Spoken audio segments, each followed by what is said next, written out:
Uh, we really wanted to bring you guys that because I think that as we read this Forrester B2C report, we were left scratching our heads. Before we dive into why, Rick, do you want to kind of talk about what the spirit of this report is supposed to do, why it was created in the first place, and like let's help kind of set the scene for maybe why we had our platforms dressed in the beautiful gardenia walking the red carpet.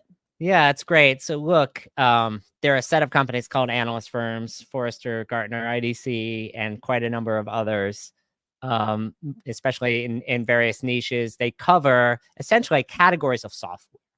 And one major category of software is e-commerce platforms. And so Forrester in particular divides that into two categories, business to business and business to consumer. And so ostensibly, Forrester really serves two audiences. One is the vendors themselves. They actually advise vendors on their roadmap and what they're doing. And then second, they serve brands and retailers to help guide them on their e-commerce roadmaps and journeys. And so from a business model point of view, it's fantastic because they're getting money from both sides. From a transparency point of view and a vendor point of view, many buyers have questioned openly and quietly, is this a pay-to-play situation? Is Forrester a retail media network in disguise? And so I think that's the question we have, where it's like we have this report and the business to consumer report is supposed to tell you about the leaders, and there's no leader in this report. And what does it mean that for a brand, like how is that going to help you? Look, there's part of it, like everyone focuses on the wave and the quadrant and like whatever it is, but ultimately there's a lot more value in the report too, which is just the criteria that are used to come up with those metrics. That criteria, even if you don't necessarily agree with the results of the criteria, the fact that there are criteria does help buyers understand what the categories of areas are. So yeah, so I have so many thoughts on this. I know you do too. And when you talk about the people quietly, I believe you're talking about the people who are writing what the future version of a letter to the editor is. Like you get a lot of pings, you get a lot of, hey, Rick, what do you really think about this? So let's talk about the criteria that it's evaluated on, because you've written many times that companies aren't replatforming. And they'd rather, your famous quote, they'd rather chop off their arm or gnaw off their arm, CEOs versus replatform. So we get, it's like a very arduous task and an arduous process. But the reality is people do have to keep their tech modernized in order to keep up with the modern consumer and keep cost effective and run their businesses more efficiently. So what is the criteria in this report?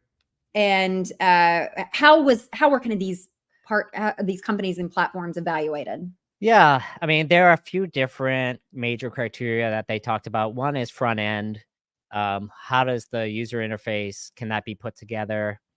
Architecture is another one. Third-party channels and access to third-party channels is another one. So those are some of the big ones. Catalog management is another one.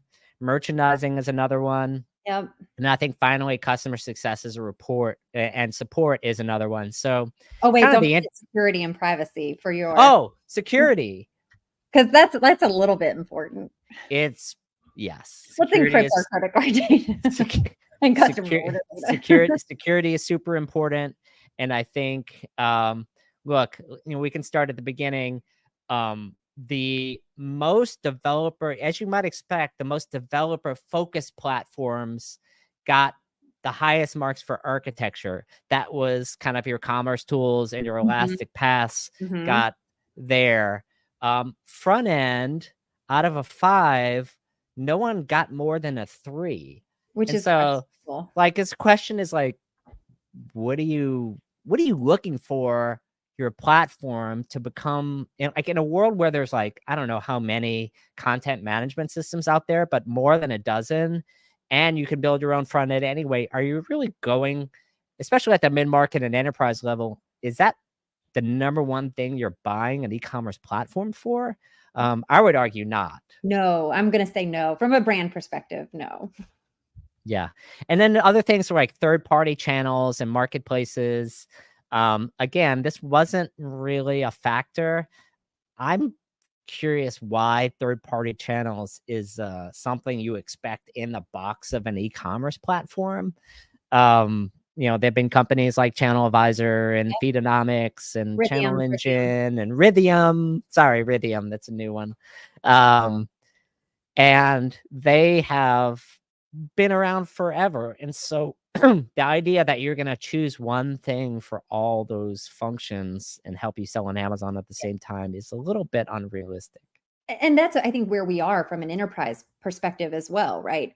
Which we all know lots of these platforms are going after enterprise in this B2C space. You can't expect your platform to do all in one, because if you do, it's going to do all in one pretty shittily. Let's just let's be honest. It is today. I mean, no one platform can do all of those things. And so I think that's also, as a brand, as you're looking at this report and you're trying to figure out if it's helpful for you,